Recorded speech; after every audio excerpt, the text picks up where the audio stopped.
ਸਤਿ ਸ਼੍ਰੀ ਅਕਾਲ। PNCN ਦੇਖ ਰਹੇ ਸਾਰੇ ਹੀ ਦਰਸ਼ਕਾਂ ਦਾ ਖਬਰਾਂ ਦੇ ਇਸ ਬੁਲੇਟਿਨ ਵਿੱਚ ਸਵਾਗਤ ਹੈ। ਬੁਲੇਟਿਨ ਦੀ ਸ਼ੁਰੂਆਤ ਕਰਾਂਗੇ ਹੈਡਲਾਈਨਸ ਦੇ ਨਾਲ।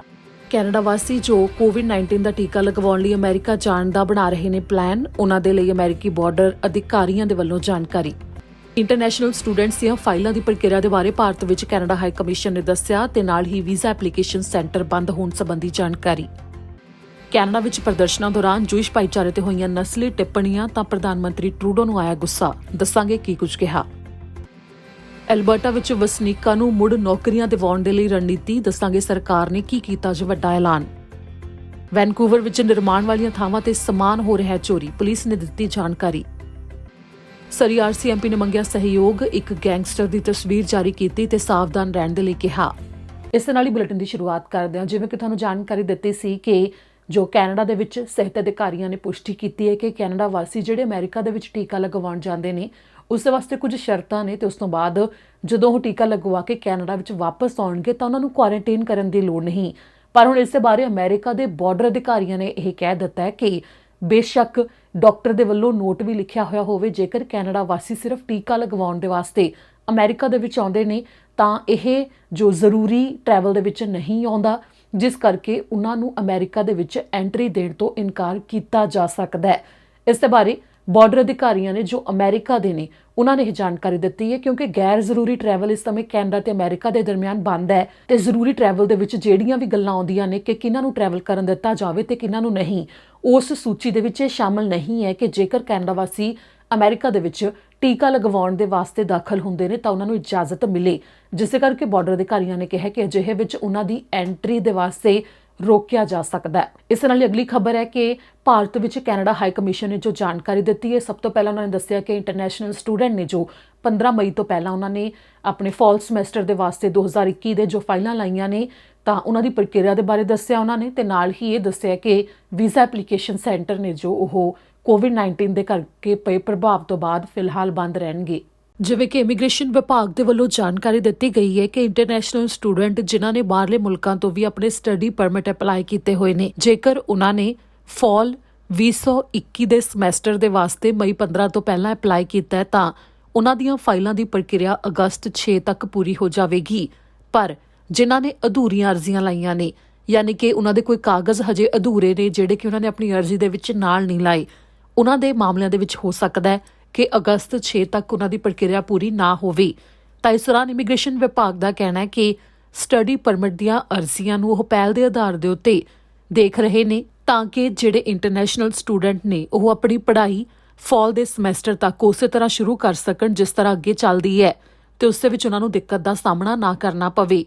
ਜਿਸ ਦੇ ਵਾਸਤੇ ਇਮੀਗ੍ਰੇਸ਼ਨ ਵਿਭਾਗ ਦੇ ਵੱਲੋਂ ਸਮੇਂ-ਸਮੇਂ ਦੇ ਉੱਤੇ ਇੰਟਰਨੈਸ਼ਨਲ ਸਟੂਡੈਂਟਸ ਦੇ ਵਾਸਤੇ ਜਾਣਕਾਰੀ ਵੀ ਜਾਰੀ ਕੀਤੀ ਜਾਂਦੀ ਹੈ। ਤਾਂ ਉਧਰ ਭਾਰਤ ਵਿੱਚ ਕੈਨੇਡਾ ਹਾਈ ਕਮਿਸ਼ਨ ਨੇ ਜਾਣਕਾਰੀ ਦਿੱਤੀ ਹੈ ਕਿ ਉਹਨਾਂ ਦੇ ਦਫ਼ਤਰ ਹਜੇ ਵੀ ਬੰਦ ਪਏ ਨੇ ਤੇ ਕੋਵਿਡ-19 ਦੇ ਕਰਕੇ ਜੋ ਹਾਲਾਤ ਬਣੇ ਹੋਏ ਨੇ ਉਸ ਦੇ ਵਿੱਚ ਜਦੋਂ ਤੱਕ ਸੁਧਾਰ ਨਹੀਂ ਆਉਂਦਾ ਉਦੋਂ ਤੱਕ ਵੀਜ਼ਾ ਐਪਲੀਕੇਸ਼ਨ ਸੈਂਟਰ ਹਜੇ ਭਾਰਤ ਦੇ ਵਿੱਚ ਬੰਦ ਹੀ ਰਹਿਣਗੇ। ਤੇ ਇਸ ਦੇ ਨਾਲ ਹੀ ਜਿਹੜੇ ਵੀ ਪਾਸਪੋਰਟ ਜਮ੍ਹਾਂ ਕਰਵਾਉਣੇ ਸੀ, ਜਿਨ੍ਹਾਂ ਨੇ ਵੀਜ਼ਾ ਸਟੈਂਪ ਦੇ ਲਈ ਆਪਣੇ ਪਾਸਪੋਰਟ ਉਹਨਾਂ ਨੇ ਭੇਜਣੇ ਸੀ, ਉਸ ਸਰਵਿਸ ਨੂੰ ਵੀ ਫਿਲਹਾਲ ਬੰਦ ਹੀ ਕੀਤਾ ਹੋਇਆ ਹੈ। ਤਾਂ ਹਾਈ ਕਮਿਸ਼ਨ ਦੇ ਵੱਲੋਂ ਸਾਰਿਆਂ ਨੂੰ ਕਿਹਾ ਗਿਆ ਹੈ ਕਿ ਜਦੋਂ ਤੱਕ ਉਹਨਾਂ ਦੇ ਵੱਲੋਂ ਮੰਗ ਨਹੀਂ ਕੀਤੀ ਜਾਂਦੀ ਤਾਂ ਪਾਸਪੋਰਟ ਉਹਨਾਂ ਨੂੰ ਫਿਲਹਾਲ ਨਾ ਭੇਜੇ ਜਾਣ, ਕਿਉਂਕਿ ਉਹਨਾਂ ਦੇ ਦਫ਼ਤਰ ਬੰਦ ਨੇ।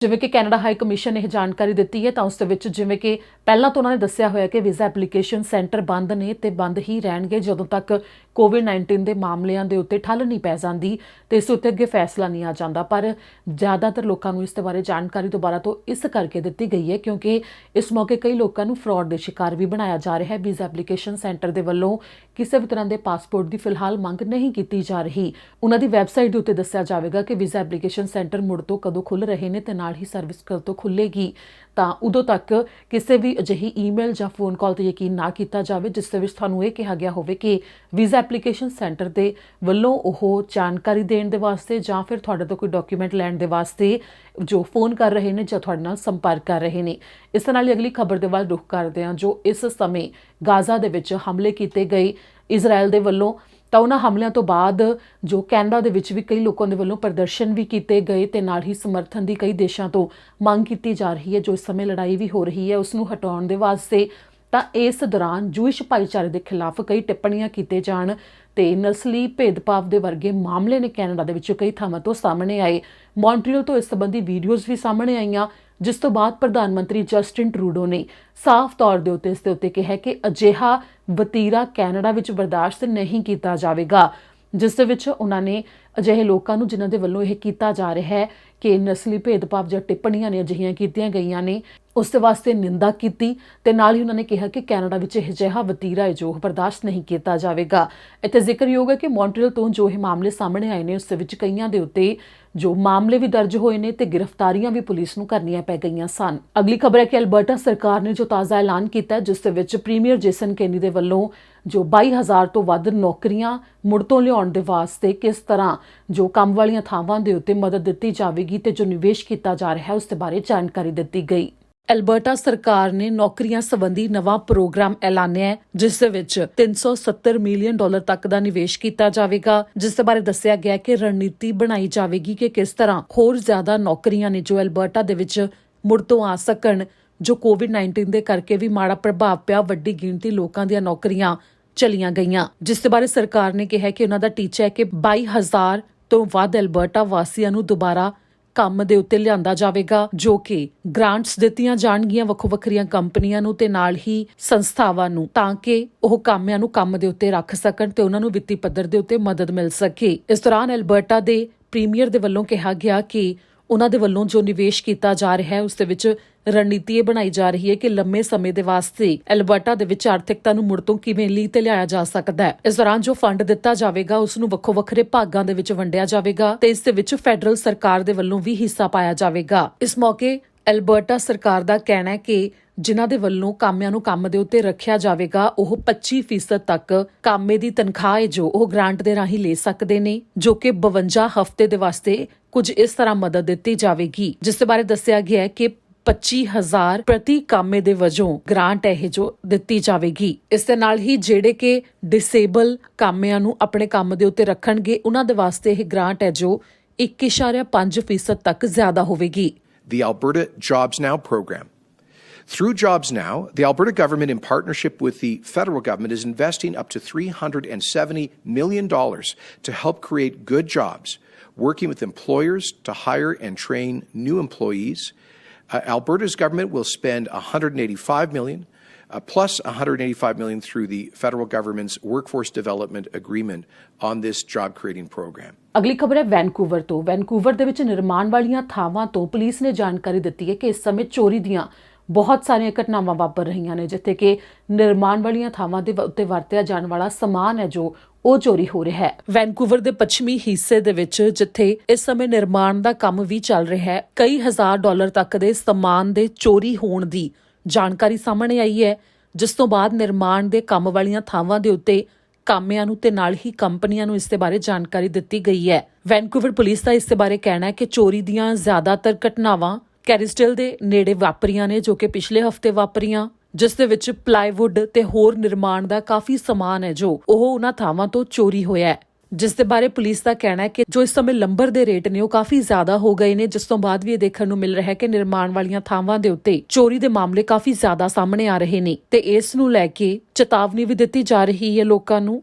ਤੇ ਨਾਲ ਹੀ ਪੁਲਿਸ ਨੇ ਦੱਸਿਆ ਕਿ ਜਨਵਰੀ ਤੋਂ ਬਾਅਦ ਹੁਣ ਤੱਕ $10,000 ਤੱਕ ਤੋਂ ਜ਼ਿਆਦਾ ਦੀ ਪਲਾਈਵੁੱਡ ਹੈ ਜੋ ਨਿਰਮਾਣ ਵਾਲੀਆਂ ਥਾਵਾਂ ਤੋਂ ਚੋਰੀ ਹੋ ਚੁੱਕੀ ਹੈ। ਤੇ ਇਸ ਬਾਰੇ ਪੁਲਿਸ ਨੇ ਵੀ ਕਿਹਾ ਕਿ ਇਹਨਾਂ ਚੋਰੀਆਂ ਦੇ ਵਾਸਤੇ ਆਖਿਰ ਕੌਣ ਜ਼ਿੰਮੇਵਾਰ ਹੈ, ਫਿਲਹਾਲ ਇਸ ਦਾ ਤਾਂ ਪਤਾ ਨਹੀਂ ਲੱਗਿਆ, ਪਰ ਉਹਨਾਂ ਦੇ ਵੱਲੋਂ ਜਾਂਚ ਕੀਤੀ ਜਾ ਰਹੀ ਹੈ। ਤੇ ਨਾਲ ਹੀ ਉਹਨਾਂ ਨੇ ਇਹ ਵੀ ਕਿਹਾ ਕਿ ਜੋ ਕਾਫੀ ਜ਼ਿਆਦਾ ਸਮਾਨ ਚੋਰੀ ਕੀਤਾ ਜਾਂਦਾ ਹੈ ਤਾਂ ਉਸ ਨੂੰ ਲਿਜਾਣ ਦੇ ਵਾਸਤੇ ਟਰੱਕ ਜਾਂ ਫਿਰ ਮੂਵਿੰਗ ਵੈਨ ਦੀ ਵਰਤੋਂ ਕੀਤੀ ਜਾ ਰਹੀ ਹੈ, ਤਾਂ ਇਸ ਦੇ ਉੱਤੇ ਵੀ ਉਹ ਜਾਂਚ ਕਰ ਰਹੇ ਨੇ, ਜਿਨ੍ਹਾਂ ਨੇ ਕਿਹਾ ਕਿ ਜੇਕਰ ਅਜਿਹੀ ਕਿਤੇ ਚੋਰੀ ਹੁੰਦੀ ਹੋਈ ਦਿਖਾਈ ਦਿੰਦੀ ਹੈ ਤਾਂ ਤੁਰੰਤ 911 ਤੇ ਫੋਨ ਕਰਕੇ ਪੁਲਿਸ ਨੂੰ ਜਾਣਕਾਰੀ ਦਿੱਤੀ ਜਾਵੇ। ਤੇ ਇਹਨਾਂ ਚੋਰੀਆਂ ਦੇ ਬਾਰੇ ਜੇਕਰ ਕਿਸੇ ਨੂੰ ਵੀ ਜਾਣਕਾਰੀ ਹੋਵੇ ਤਾਂ ਵੈਨਕੂਵਰ ਪੁਲਿਸ ਦੇ ਨਾਲ 604 717 4034 ਤੇ ਸੰਪਰਕ ਕਰਕੇ ਜਾਣਕਾਰੀ ਦਿੱਤੀ ਜਾ ਸਕਦੀ ਹੈ। ਅਗਲੀ ਖਬਰ ਵੀ ਵੈਨਕੂਵਰ ਤੋਂ ਹੀ ਹੈ। ਸਿਟੀ ਆਫ ਵੈਨਕੂਵਰ ਦੇ ਵੱਲੋਂ ਇਸ ਮੌਕੇ ਐਲਾਨ ਕਰ ਦਿੱਤਾ ਗਿਆ ਕਿ ਜੋ ਸਿਟੀ ਦੀਆਂ ਸਟਰੀਟਸ ਦੇ ਉੱਤੇ ਆਰਵੀ ਵੈਨਸ ਜਾਂ ਫਿਰ ਉਹ ਵੈਨਸ ਜਿਨ੍ਹਾਂ ਦੇ ਵਿੱਚ ਲੋਕ ਰਹਿ ਰਹੇ ਨੇ ਉਹ ਪੱਕੇ ਤੌਰ ਦੇ ਉੱਤੇ ਉਹਨਾਂ ਨੇ ਪਾਰਕ ਕੀਤੀਆਂ ਹੋਈਆਂ ਨੇ ਕਈ ਥਾਵਾਂ ਦੇ ਉੱਤੇ, ਤਾਂ ਉਹਨਾਂ ਨੂੰ ਹਟਾਇਆ ਜਾਵੇਗਾ। ਜਿਸ ਦੇ ਬਾਰੇ ਜੋ ਐਲਾਨ ਕੀਤਾ ਗਿਆ ਹੈ ਉਸ ਦੇ ਵਿੱਚ ਇੱਕ ਤਰੀਕ ਵੀ ਦੱਸ ਦਿੱਤੀ ਗਈ ਹੈ ਕਿ ਮਈ 26 ਤੱਕ ਦਰਜਨਾਂ ਹੀ ਜਿਹੜੇ ਕੈਂਪਰ ਨੇ ਉਸ ਮੌਕੇ ਆਰਵੀ ਵੈਨਸ ਨੇ ਜਿਹੜੀਆਂ ਉੱਥੇ ਮੌਜੂਦ ਨੇ ਪਾਰਕਿੰਗ ਦੇ ਵਿੱਚ ਕਈ ਥਾਵਾਂ ਦੇ ਉੱਤੇ ਸਟਰੀਟਸ ਦੇ ਉੱਤੇ ਉਹਨਾਂ ਨੂੰ ਕਹਿ ਦਿੱਤਾ ਗਿਆ ਹੈ ਕਿ ਉਸ ਥਾਂ ਨੂੰ ਖਾਲੀ ਕਰਕੇ ਉੱਥੋਂ ਚਲੇ ਜਾਣ, ਜਿਸ ਦੇ ਵਾਸਤੇ ਸਿਟੀ ਨੇ ਕਿਹਾ ਹੈ ਕਿ ਇਸ ਦੀ ਇਜਾਜ਼ਤ ਨਹੀਂ ਹੈ ਕਿ ਉਹ ਸਿਟੀ ਦੀਆਂ ਸੜਕਾਂ ਦੇ ਉੱਤੇ ਜੋ ਆਰਵੀ ਵੈਨਸ ਪਾਰਕ ਕਰਕੇ ਉੱਥੇ ਆਪਣੀ ਰਿਹਾਇਸ਼ ਬਣਾਉਣ। ਤਾਂ ਦੂਜੇ ਪਾਸੇ ਉਹਨਾਂ ਵਿਅਕਤੀਆਂ ਦਾ ਕਹਿਣਾ ਹੈ ਜਿਨ੍ਹਾਂ ਜੋ ਕਿ ਉੱਥੇ ਰਹਿ ਰਹੇ ਨੇ ਕਿ ਉਹਨਾਂ ਦੇ ਕੋਲ ਹੋਰ ਕੋਈ ਚਾਰਾ ਨਹੀਂ ਹੈ ਕਿ ਉਹ ਆਪਣਾ ਖਰਚਾ ਨਹੀਂ ਚੁੱਕ ਸਕਦੇ ਜੇਕਰ ਘਰ ਉਹ ਲੈਂਦੇ ਨੇ ਜਾਂ ਫਿਰ ਕਿਰਾਏ ਦੇ ਉੱਤੇ ਘਰ ਲੈਂਦੇ ਨੇ, ਜਿਸ ਕਰਕੇ ਉਹਨਾਂ ਵੈਨਸ ਦੇ ਵਿੱਚ ਹੀ ਪੱਕੇ ਤੌਰ ਦੇ ਉੱਤੇ ਰਹਿ ਰਹੇ ਨੇ। ਪਰ ਹੁਣ ਉਹਨਾਂ ਨੂੰ ਰਹਿਣ ਦੇ ਵਾਸਤੇ ਆਪਣੀਆਂ ਵੈਨਸ ਨੂੰ ਪਾਰਕ ਕਰਨ ਦੇ ਵਾਸਤੇ ਇੱਕ ਵੱਖਰਾ ਠਿਕਾਣਾ ਲੱਭਣਾ ਪਵੇਗਾ ਕਿਉਂਕਿ ਸਿਟੀ ਆਫ ਵੈਨਕੂਵਰ ਨੇ ਇਹ ਐਲਾਨ ਕਰ ਦਿੱਤਾ ਹੈ। ਅੱਗੇ ਜਿਵੇਂ ਲੌਂਗ ਵੀਕਐਂਡ ਆ ਰਿਹਾ ਹੈ ਤਾਂ ਬ੍ਰਿਟਿਸ਼ ਕੋਲੰਬੀਆ ਦੇ ਵਿੱਚ ਜੋ ਪੁਲਿਸ ਦੇ ਵੱਲੋਂ ਰੋਡ ਚੈੱਕਸ ਕੀਤੇ ਜਾ ਰਹੇ ਸਨ ਕਿ ਲੋਕ ਆਪਣੇ ਘਰਾਂ ਤੋਂ ਬਾਹਰ ਨਿਕਲ ਕੇ ਜੋ ਟਰੈਵਲ ਕਰ ਰਹੇ ਨੇ ਉਹ ਜ਼ਿਆਦਾ ਦੂਰ ਤੱਕ ਟਰੈਵਲ ਨਾ ਕਰਨ, ਕਿਉਂਕਿ ਬ੍ਰਿਟਿਸ਼ ਕੋਲੰਬੀਆ ਸੂਬੇ ਨੂੰ ਵੱਖੋ ਵੱਖਰੇ ਹਿੱਸਿਆਂ ਦੇ ਵਿੱਚ ਤਕਸੀਮ ਕੀਤਾ ਹੋਇਆ। ਫਿਲਹਾਲ 25 ਮਈ ਤੱਕ ਜੋ ਹਦਾਇਤਾਂ ਨੇ ਉਹ ਲੱਗੀਆਂ ਹੋਈਆਂ ਨੇ ਟਰੈਵਲ ਦੇ ਉੱਤੇ ਕਿ ਤੁਸੀਂ ਦੂਰ ਤੱਕ ਇੱਕ ਹਿੱਸੇ ਤੋਂ ਦੂਜੇ ਹਿੱਸੇ ਦੇ ਵਿੱਚ ਨਹੀਂ ਜਾ ਸਕਦੇ ਜਿਹੜੇ ਹਿੱਸਿਆਂ ਦੇ ਵਿੱਚ ਸੂਬੇ ਨੂੰ ਤਕਸੀਮ ਕੀਤਾ ਹੈ। ਤਾਂ ਇਸ ਮੌਕੇ ਜਾਣਕਾਰੀ ਦਿੱਤੀ ਗਈ ਅਧਿਕਾਰੀਆਂ ਦੇ ਵੱਲੋਂ ਜੋ ਹੁਣ ਲੌਂਗ ਵੀਕਐਂਡ ਆ ਰਿਹਾ ਹੈ ਉਸ ਦੇ ਕਰਕੇ ਰੋਡ ਚੈਕਸ ਨੇ ਜਿਹੜੇ ਹੋਰ ਜ਼ਿਆਦਾ ਵਧਾਏ ਜਾਣਗੇ ਤੇ ਹਾਈਵੇਜ਼ ਦੇ ਉੱਤੇ ਪੁਲਿਸ ਅਧਿਕਾਰੀ ਤੁਹਾਨੂੰ ਜ਼ਿਆਦਾ ਗਿਣਤੀ ਦੇ ਵਿੱਚ ਮਿਲ ਸਕਦੇ ਨੇ, ਜਿਨ੍ਹਾਂ ਦੇ ਵੱਲੋਂ ਡਰਾਈਵਰਸ ਨੂੰ ਰੋਕ ਕੇ ਪੁੱਛਿਆ ਜਾ ਸਕਦਾ ਹੈ ਕਿ ਆਖਿਰ ਉਹ ਕਿਹੜੇ ਮੰਤਵ ਦੇ ਨਾਲ ਜੋ ਬਾਹਰ ਜਾ ਰਹੇ ਨੇ ਤੇ ਕਿੱਥੇ ਜਾ ਰਹੇ ਨੇ। ਤੇ ਜੇਕਰ ਉਹਨਾਂ ਦੇ ਵੱਲੋਂ ਕੋਈ ਸਪਸ਼ਟ ਕਾਰਨ ਨਹੀਂ ਦੱਸਿਆ ਜਾਂਦਾ ਕਿ ਗੈਰ ਜ਼ਰੂਰੀ ਕੰਮ ਦੇ ਵਾਸਤੇ ਉਹ ਟਰੈਵਲ ਕਰ ਰਹੇ ਨੇ ਤਾਂ ਉਹਨਾਂ ਨੂੰ ਵਾਪਸ ਵੀ ਭੇਜਿਆ ਜਾਵੇਗਾ ਤੇ ਇਸ ਮੌਕੇ ਮੋਟੇ ਫਾਈਨ ਵੀ ਹੋ ਸਕਦੇ ਨੇ। ਅਗਲੀ ਖਬਰ ਹੈ ਕਿ ਸਰੀ ਆਰਸੀਐਮਪੀ ਦੇ ਵੱਲੋਂ ਜਾਣਕਾਰੀ ਦਿੱਤੀ ਗਈ ਹੈ ਇੱਕ ਵਿਅਕਤੀ ਨੂੰ ਲੱਭਣ ਦੇ ਵਾਸਤੇ ਸਹਿਯੋਗ ਦੀ ਮੰਗ ਕੀਤੀ ਗਈ ਹੈ। ਸਰੀ ਆਰਸੀਐਮਪੀ ਨੇ ਇੱਕ ਵਿਅਕਤੀ ਨੂੰ ਲੱਭਣ ਦੇ ਵਾਸਤੇ ਸਹਿਯੋਗ ਦੀ ਮੰਗ ਕੀਤੀ ਹੈ ਜਿਸ ਦੀ ਪਛਾਣ ਬਰਨਾਰਡ ਗ੍ਰੈਂਪਲ ਦੱਸੀ ਗਈ ਹੈ, ਜਿਸ ਦੇ ਬਾਰੇ ਪੁਲਿਸ ਨੇ ਕਿਹਾ ਕਿ ਮਈ 16 ਨੂੰ ਉਸ ਦੇ ਲਾਪਤਾ ਹੋਣ ਦੇ ਬਾਰੇ ਰਿਪੋਰਟ ਦਿੱਤੀ ਗਈ, ਜਿਸ ਤੋਂ ਬਾਅਦ ਪੁਲਿਸ ਅਧਿਕਾਰੀਆਂ ਨੂੰ ਬਰਨਾਰਡ ਦੀ ਇੱਕ ਵੀਡੀਓ ਵੀ ਮਿਲੀ ਕਿ 100 ਐਵੇਨਿਊ ਤੇ 151 ਸਟਰੀਟ ਦੀ ਇੰਟਰਸੈਕਸ਼ਨ ਦੇ ਉੱਤੇ ਉਹ ਤੁਰ ਕੇ ਜਾ ਰਿਹਾ ਸੀ ਮਈ 14 ਨੂੰ ਰਾਤ ਦੇ 8:45 ਦੇ ਉੱਤੇ ਤੇ ਉਸ ਤੋਂ ਬਾਅਦ ਉਸ ਨੂੰ ਕਿਸੇ ਨੇ ਨਹੀਂ ਦੇਖਿਆ। ਬਰਨਾਰਡ ਦੇ ਬਾਰੇ ਜੋ ਜਾਣਕਾਰੀ ਦਿੱਤੀ ਗਈ ਹੈ ਦੱਸਿਆ ਗਿਆ ਕਿ ਉਹ ਇੱਕ ਕੋਕੇਸ਼ੀਅਨ ਵਿਅਕਤੀ ਹੈ, 6 ਫੁੱਟ ਉਸ ਦਾ ਕੱਦ ਹੈ, ਜਿਸ ਦੇ ਭੂਰੇ ਵਾਲ ਨੇ ਤੇ ਭੂਰੀਆਂ ਅੱਖਾਂ ਨੇ, ਜਿਸ ਨੂੰ ਆਖਰੀ ਵਾਰ ਕਾਲੇ ਰੰਗ ਦੀ ਹੁਡਡ ਜੈਕਟ ਪਾਏ ਹੋਏ ਤੇ ਲਾਲ ਰੰਗ ਦੀ ਸਵੈਟ ਪੈਂਟ ਤੇ ਕਾਲੇ ਰੰਗ ਦੇ ਨਾਈਕੀ ਦੇ ਬੂਟ ਪਾਏ ਹੋਏ ਦੇਖਿਆ ਗਿਆ ਸੀ। ਪੁਲਿਸ ਨੇ ਕਿਹਾ ਕਿ ਜੇਕਰ ਕਿਸੇ ਨੂੰ ਵੀ ਉਸ ਦੇ ਬਾਰੇ ਜਾਣਕਾਰੀ ਹੋਵੇ ਤਾਂ 604-599-0502 ਤੇ ਸੰਪਰਕ ਕਰਕੇ ਜਾਣਕਾਰੀ ਦਿੱਤੀ ਜਾ ਸਕਦੀ ਹੈ। ਅੱਗੇ ਕਿ ਸਰੀ ਆਰਸੀਐਮਪੀ ਨੇ ਇੱਕ ਗੈਂਗਸਟਰ ਦੀ ਤਸਵੀਰ ਜਾਰੀ ਕੀਤੀ ਹੈ। ਉਸ ਨੌਜਵਾਨ ਦੀ ਤਸਵੀਰ ਜਾਰੀ ਕਰਦੇ ਹੋਏ ਪੁਲਿਸ ਨੇ ਕਿਹਾ ਕਿ ਕਈ ਮਾਮਲਿਆਂ ਦੇ ਵਿੱਚ ਉਹ ਨੌਜਵਾਨ ਲੋੜੀਂਦਾ ਹੈ ਜਿਸ ਨੂੰ ਕਿ ਆਮ ਲੋਕਾਂ ਦੇ ਵਾਸਤੇ ਖਤਰਾ ਵੀ ਦੱਸਿਆ, ਜਿਸ ਤੋਂ ਬਾਅਦ ਉਹਨਾਂ ਨੇ ਕਿਹਾ ਜੇਕਰ ਕਿਸੇ ਨੂੰ ਵੀ ਉਹ ਕਿਤੇ ਦਿਖਾਈ ਦੇਵੇ ਤਾਂ ਸਿੱਧਾ 911 ਤੇ ਫੋਨ ਕੀਤਾ ਜਾਵੇ। ਸਰੀ ਆਰਸੀਐਮਪੀ ਨੇ ਇੱਕ ਨੌਜਵਾਨ ਨੂੰ ਲੱਭਣ ਦੇ ਵਾਸਤੇ ਸਹਿਯੋਗ ਦੀ ਮੁੜ ਤੋਂ ਮੰਗ ਕੀਤੀ ਹੈ। ਨਸੀਮ ਮੁਹੰਮਦ ਉਸ ਦਾ ਨਾਮ ਹੈ, ਜਿਸ ਦਾ ਸਬੰਧ ਬ੍ਰਦਰਸ ਕੀਪਰਸ ਗੈਂਗ ਦੇ ਨਾਲ ਦੱਸਿਆ ਗਿਆ ਹੈ, ਜਿਸ ਦੇ ਉੱਤੇ ਜਾਣਕਾਰੀ ਸਾਂਝੀ ਕੀਤੀ ਗਈ ਹੈ ਕਿ ਕਈ ਵਾਰੰਟ ਉਸ ਦੇ ਖਿਲਾਫ ਨੇ ਤੇ ਉਹ ਵੱਡੇ ਪੱਧਰ ਦੇ ਉੱਤੇ ਵਾਂਟਡ ਹੈ, ਜਿਸ ਦੀ ਉਮਰ ਮਹਿਜ਼ ਹਜੇ 22 ਸਾਲ ਹੈ ਤੇ ਉਹ ਲੋਅਰ ਮੇਨਲੈਂਡ ਦੇ ਵਿੱਚ ਹੋ ਰਹੀ ਗੈਂਗ ਹਿੰਸਾ ਦੇ ਨਾਲ ਸਬੰਧ ਰੱਖਦਾ ਹੈ। ਇਸ ਦੇ ਨਾਲ ਹੀ ਪੁਲਿਸ ਨੇ ਵੀ ਦੱਸਿਆ ਕਿ ਉਸ ਦਾ ਸਬੰਧ ਨਸ਼ੇ ਦੀ ਤਸਕਰੀ ਦੇ ਨਾਲ ਵੀ ਰਿਹਾ ਲੋਅਰ ਮੇਨਲੈਂਡ ਦੇ ਵਿੱਚ, ਜਿਸ ਦੇ ਵਾਸਤੇ ਪੁਲਿਸ ਨੇ ਕਿਹਾ ਕਿ ਉਹ ਆਮ ਲੋਕਾਂ ਦੇ ਵਾਸਤੇ ਵੀ ਖਤਰਾ ਹੋ ਸਕਦਾ ਹੈ, ਜਿਸ ਦੇ ਬਾਰੇ ਜਾਣਕਾਰੀ ਸਾਂਝੀ ਕੀਤੀ ਗਈ ਹੈ। ਸਰੀ ਆਰਸੀਐਮਪੀ ਨੇ ਕਿਹਾ ਜਨਵਰੀ 2021 ਦੇ ਵਿੱਚ ਉਹਨਾਂ ਨੂੰ ਜਾਣਕਾਰੀ ਮਿਲੀ ਸੀ ਕਿ ਨਸੀਮ ਮੁਹੰਮਦ ਗੈਰ ਕਾਨੂੰਨੀ ਤਰੀਕੇ ਦੇ ਨਾਲ ਅਮਰੀਕਾ ਦੇ ਵਿੱਚ ਦਾਖਲ ਹੋਇਆ ਹੈ ਤੇ ਇਸ ਸਮੇਂ ਉਹ ਕਿੱਥੇ ਹੈ ਇਸ ਦੇ ਬਾਰੇ ਹਜੇ ਪਤਾ ਨਹੀਂ ਹੈ, ਜਿਸ ਦੇ ਬਾਰੇ ਪੁਲਿਸ ਨੇ ਕਿਹਾ ਕਿ ਨਸੀਮ ਮੁਹੰਮਦ ਸੋਮਾਲੀਅਨ ਹੈ, ਜਿਸ ਦਾ ਕੱਦ 5 ਫੁੱਟ 5 ਇੰਚ ਹੈ, ਕਾਲੇ ਵਾਲ ਨੇ ਤੇ ਭੂਰੀਆਂ ਅੱਖਾਂ ਨੇ ਤੇ ਉਸ ਦੀ ਤਸਵੀਰ ਪੁਲਿਸ ਨੇ ਸਾਂਝੀ ਕੀਤੀ ਹੈ, ਜਿਸ ਨੂੰ ਆਮ ਲੋਕਾਂ ਦੇ ਵਾਸਤੇ ਖਤਰਾ ਦੱਸਦੇ ਹੋਏ ਪੁਲਿਸ ਨੇ ਕਿਹਾ ਕਿ ਜੇਕਰ ਨਸੀਮ ਮੁਹੰਮਦ ਨੂੰ ਕੋਈ ਵੀ ਕਿਤੇ ਵੀ ਦੇਖਦਾ ਹੈ ਤਾਂ ਤੁਰੰਤ ਐਮਰਜੈਂਸੀ 911 ਤੇ ਫੋਨ ਕੀਤਾ ਜਾਵੇ, ਜਿਸ ਦੇ ਨਾਲ ਸੰਪਰਕ ਕਰਨ ਦੀ ਕੋਸ਼ਿਸ਼ ਬਿਲਕੁਲ ਵੀ ਨਾ ਕੀਤੀ ਜਾਵੇ ਕਿਉਂਕਿ ਉਸ ਦੇ ਕੋਲ ਹਥਿਆਰ ਵੀ ਹੋ ਸਕਦਾ ਹੈ ਤੇ ਉਹ ਖਤਰਨਾਕ ਹੋ ਸਕਦਾ ਹੈ। ਤੇ ਇਸ ਦੇ ਨਾਲ ਹੀ ਨਸੀਮ ਦੇ ਬਾਰੇ ਜੇਕਰ ਕਿਸੇ ਨੇ ਕੋਈ ਜਾਣਕਾਰੀ ਵੀ ਸਾਂਝੀ ਕਰਨੀ ਹੈ ਤਾਂ ਸਰੀ ਆਰਸੀਐਮਪੀ ਦੇ ਨਾਲ 604-599-0502 ਤੇ ਸੰਪਰਕ ਕੀਤਾ ਜਾ ਸਕਦਾ ਹੈ। ਅੱਗੇ ਬ੍ਰਿਟਿਸ਼ ਕੋਲੰਬੀਆ ਦੇ ਇਮੀਗ੍ਰੇਸ਼ਨ ਵਿਭਾਗ ਨੇ ਤਾਜ਼ਾ ਡਰਾਅ ਕੱਢਿਆ ਟੈਕ ਪਾਇਲਟ ਪ੍ਰੋਗਰਾਮ ਦੇ ਤਹਿਤ ਜੋ ਤਾਜ਼ਾ ਇਨਵੀਟੇਸ਼ਨ ਗਏ ਨੇ ਤੇ ਘੱਟੋ ਘੱਟ ਸਕੋਰ ਹੈ ਉਸ ਦੇ ਬਾਰੇ ਜਾਣਕਾਰੀ ਦਵਾਂਗੇ। ਬ੍ਰਿਟਿਸ਼ ਕੋਲੰਬੀਆ ਦੇ ਇਮੀਗ੍ਰੇਸ਼ਨ ਵਿਭਾਗ ਨੇ ਇੱਕ ਤਾਜ਼ਾ ਡਰਾਅ ਕੱਢਿਆ ਟੈਕ ਪਾਇਲਟ ਪ੍ਰੋਗਰਾਮ ਦੇ ਤਹਿਤ ਇਹ ਡਰਾਅ ਕੱਢਿਆ ਗਿਆ ਜੋ ਕਿ ਮਈ 18 ਨੂੰ ਨਿਕਲਿਆ। British Columbia provincial nominee program ਦੇ ਤਹਿਤ ਇਸ ਡਰਾਅ ਦੇ ਵਿੱਚ 82 ਜਣਿਆਂ ਨੂੰ ਇਨਵੀਟੇਸ਼ਨ ਗਏ ਨੇ ਜੋ ਕਿ ਟੈਕ ਪਾਇਲਟ ਪ੍ਰੋਗਰਾਮ ਹੈ ਤੇ ਇਸ ਦੇ ਅਧੀਨ ਐਕਸਪ੍ਰੈਸ ਐਂਟਰੀ ਤੇ ਸਕਿੱਲਸ ਇਮੀਗ੍ਰੇਸ਼ਨ ਕੈਟਾਗਰੀਜ਼ ਆਉਂਦੀਆਂ ਨੇ, ਜਿਸ ਤਹਿਤ ਇਹ ਇਨਵੀਟੇਸ਼ਨ ਗਏ ਨੇ। ਤੇ ਇਸ ਦੇ ਵਿੱਚ ਘੱਟੋ ਘੱਟ ਸਕੋਰ ਹੈ ਜੋ ਇਸ ਵਾਰ 80 ਤੱਕ ਗਿਆ ਹੈ। ਜਿਨ੍ਹਾਂ ਕੈਂਡੀਡੇਟਸ ਨੂੰ ਇਸ ਮੌਕੇ ਇਨਵੀਟੇਸ਼ਨ ਗਏ ਨੇ ਉਹਨਾਂ ਦੇ ਕੋਲ ਹੁਣ 30 ਦਿਨ ਦਾ ਸਮਾਂ ਹੋਵੇਗਾ ਕਿ ਉਹ ਸੂਬੇ ਦੀ ਪੀਐਨਪੀ ਦੇ ਵਾਸਤੇ ਅਪਲਾਈ ਕਰ ਸਕਣਗੇ। ਸਾਲ 2021 ਦੇ ਵਿੱਚ ਬ੍ਰਿਟਿਸ਼ ਕੋਲੰਬੀਆ ਦੇ ਇਮੀਗ੍ਰੇਸ਼ਨ ਵਿਭਾਗ ਦੇ ਵੱਲੋਂ 4438 ਇਨਵੀਟੇਸ਼ਨ ਹੁਣ ਤੱਕ ਭੇਜੇ ਜਾ ਚੁੱਕੇ ਨੇ ਵੱਖੋ ਵੱਖਰੀਆਂ ਪੀਐਨਪੀ ਸਟਰੀਮਸ ਦੇ ਰਾਹੀਂ। ਜਦੋਂ ਪੀਐਨਪੀ ਅਪਰੂਵ ਹੋ ਜਾਂਦੀ ਹੈ ਤਾਂ ਉਸ ਤੋਂ ਬਾਅਦ 600 ਪੁਆਇੰਟ ਮਿਲ ਜਾਣਗੇ, ਜਿਸ ਤੋਂ ਬਾਅਦ ਉਹ ਕੈਂਡੀਡੇਟ ਪੀਆਰ ਦੇ ਵਾਸਤੇ ਫੈਡਰਲ ਵਿੱਚ ਫਾਈਲ ਲਗਾ ਸਕਣਗੇ ਤੇ ਫਿਰ ਕੈਨੇਡਾ ਦੀ ਪੀਆਰ ਉਹਨਾਂ ਨੂੰ ਮਿਲ ਜਾਵੇਗੀ। ਇਸ ਦੇ ਨਾਲ ਹੀ ਅੱਜ ਦੇ ਇਸ ਬੁਲੇਟਿਨ ਵਿੱਚ ਇੰਨਾ ਹੀ। ਮੈਨੂੰ ਦਿਓ ਇਜਾਜ਼ਤ। ਸਤਿ ਸ਼੍ਰੀ ਅਕਾਲ।